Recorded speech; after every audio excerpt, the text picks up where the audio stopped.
आधारबाबत विद्यार्थ्यांची तांत्रिक अडचण लक्षात घेऊन 2024-25 संच मान्यता केली। त्याचप्रमाणे 2025-26 संच मान्यता व्हावी। ज्या शाळेत शिक्षकांचे पद रिक्त नाही अशा शाळेत जिल्हा अंतर्गत बदलीनं शिक्षकांची पदस्थापना झालेली आहे। अशा शिक्षकांना जिल्हा परिषद येथे परत बोलावून त्यांची नियुक्ती इतर शाळेतील रिक्तपदी करावी। टीईटी बाबत दाखल याचिकांविषयी काही दिवसांत माननीय सर्वोच्च न्यायालयातून अंतिम न्यायदान होणार आहे। तद्वतच माननीय संचालक प्राथमिक शिक्षण संचालनालय महाराष्ट्र राज्य पुणे यांच्या मार्फत राष्ट्रीय शिक्षण परिषद यांच्याकडे मार्गदर्शन राबवण्यात आलेलं आहे। आपल्या स्तरावरून घाईघाईनं प्राध्यापक शिक्षकांकडून होणारी पदोन्नती प्रक्रिया उरकल्यानं अनेक सेवा ज्येष्ठ नागरिकांवर अन्याय होण्याची भीती नाकारता येत नाहीये। याकरिता योग्य ती कारवाई व्हावी। नाशिक प्रमाणे जिल्ह्यातील पात्र शिक्षकांना निवड श्रेणी प्रदान करण्यात यावी। FCPS अथवा NPS शिक्षकांची रक्कम संबंधित शिक्षकांच्या योग्य खात्यात जमा करण्यात यावी। केंद्रीय शाळा स्तरावर पदस्थापित करण्यात आलेल्या विशेष शिक्षकांचे विशेष प्रश्न सोडवण्यात यावे। BLO व अशैक्षणिक कार्य शिक्षकांना देण्यात येऊ नये यासह विविध प्रश्नांवर आज शिक्षक शिक्षकेतर कर्मचारी संघटनेच्या वतीनं काळे टी-शर्ट परिधान करत जिल्हा परिषदेसमोर धरणे आंदोलन करण्यात आलं आहे।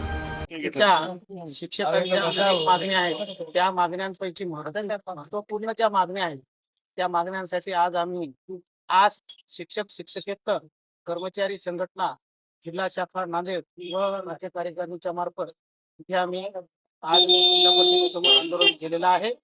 या मागण्या ज्या आहेत त्या मागण्या त्वरित सोडाव्यात म्हणून आम्ही काही दिवसांपूर्वी त्यांना निवेदन देऊन विनंती केली होती। प्रत्यक्ष शिक्षणाधिकारी यांची भेट घेतलेली होती, पण त्यांना आम्ही या आंदोलनाची जाणीव दिलेली होती की आम्ही 12 तारखेला आंदोलन करणार आहोत म्हणून, पण त्या मागण्या त्यांनी विहित वेळेत सोडवलेल्या नाहीत किंवा आंदोलनापासून परावृत्त होण्यासाठी कोणत्याही प्रकारचं त्यांनी आम्हाला पत्रव्यवहार केलेला नाही। आमच्या ज्या मागण्या आहेत त्या मागण्या एकूण 10 आहेत। त्यापैकी पहिली मागणी आहे की जे विद्यार्थ्यांचे जे आधार वैधता आहे त्या आधार वैधतेवर संच मान्यता न करता ज्यांचे तांत्रिक कारणाने आधार वैध झालेले नाहीत त्यांना पण संच मान्यतेमध्ये प्राधान्य द्यावं, त्यांना हे गृहीत धरावं। आणि दुसरीची मागणी आहे ती जिल्हा अंतर्गत बदलीमध्ये 2025च्या ज्या शाळेमध्ये पद रिक्तच नाहीत शिक्षकांचे तशा शाळेवर शिक्षकांची पदस्थापना बदलीने झाली। तर आता तिथे जे सेवाज्येष्ठ शिक्षक आहेत शाळेत ते अतिरिक्त ठरणार आहेत। हा एक प्रकारचा अन्याय आहे। त्यासाठी जे जिल्हा बदलीने त्या शाळेत गेलेले आहेत जिथं जागाच नाही रिक्तच नाही तशा शिक्षकांना परत बोलवावं आणि त्यांना जिल्ह्यावरून पदस्थापना देण्यात यावी।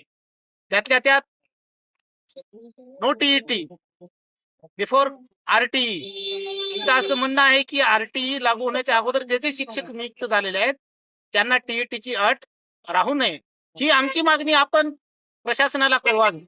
आपण आमचे पालक आहात। तो सर्वोच्च न्यायालयाचा जरी निर्णय असेल तर तो तिथपर्यंत नेण्याचं काम प्रशासनाचं आहे। आम्ही प्रशासनाचे आहोत।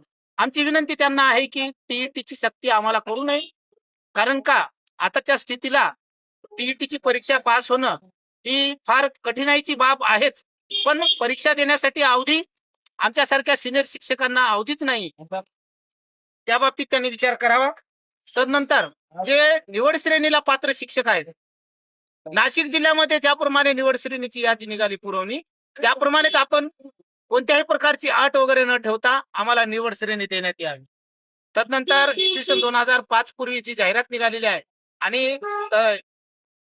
1 नोव्हेंबरच्या नंतर ज्यांची नियुक्ती झालेल्या अशा शिक्षकांचे अनेक प्रश्न आहेत। त्यांना तर जुनी पेन्शन योजना लागू झाली, परंतु जे फायदे मिळायला पाहिजेत ते फायदे त्यांना मिळालेले नाहीत, GPF इतर वगैरे।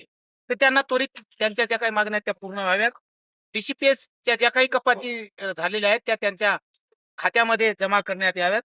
ग्रामीण भागाच्या शाळेमध्ये सेवक नसल्यामुळे मुलांनाच कधी कधी स्वच्छता करावी लागते, आम्हाला शिक्षकांना सुद्धा स्वच्छता करावी लागते। ग्रामपंचायतीला जो सफाई कामगार आहे तो सफाई कामगार आमच्या शाळेसाठी काही कालावधीसाठी का होईना नियुक्त करण्यात यावा, त्यांच्याकडे ते काम देण्यात यावे।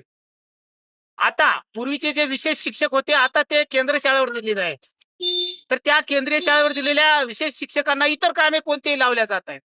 त्यांना दिव्यांग विद्यार्थ्यांनाच घडवण्यासाठी त्यांचं काम त्यांना देण्यात यावं, इतर आगाऊचे काम त्यांना लावण्याची आता ज्या 2026 मध्ये बदल्या होणार आहेत त्या बदल्या मात्र आता अचूकपणे कराव्यात.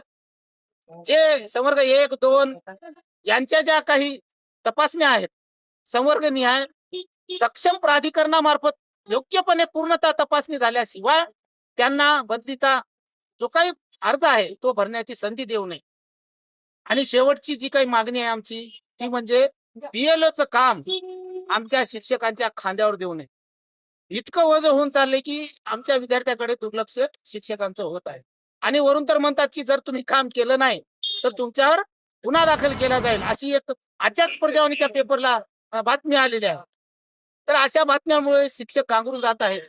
अशा ह्या आमच्या 1 ते 10 मागण्या आहेत. त्या मागण्या आपण त्वरित सोडवाव्यात. आज जरी आपण आमच्या मागण्या सोडवल्या नसतील तर आमच्या मागण्या आपल्या पातळीवरच्या तरी सोडवाव्यात. आणि जे शासनाच्या पातळीवरच्या आहेत, ज्या कोर्ट पातळीवरच्या आहेत, त्यांच्याकडे आपण किमान आमच्या मागण्यांच्या संबंधाने एक पत्रव्यवहार करावा, पालक म्हणून तरी पत्रव्यवहार करावा, अशी आम्हाला आपल्याकडे विनंती आमची राहणार आहे. यावर जर आपण केला नाहीत आमच्या मागण्या पूर्ण किंवा आमचे जे म्हणणं आहे ते वरिष्ठ पातळीवर जर कळवला नाही तर आम्हाला यापेक्षा उग्र आंदोलन, आता आम्ही साधक बाधक माणसं आमचे शिक्षक बंधू दुपारच्या सत्रामध्ये बोलावून आम्ही आंदोलन केलेलं आहे. पण या उपर जर आपण आमच्या मागण्यांची दखल घेतली नाही तर नाईलाजाने आम्हाला आपल्या या जिल्हा परिषद प्रशासनाच्या विरोधात आम्हाला उग्र स्वरूपाचे आंदोलन करण्याची भूमिका घ्यावी लागेल. धन्यवाद.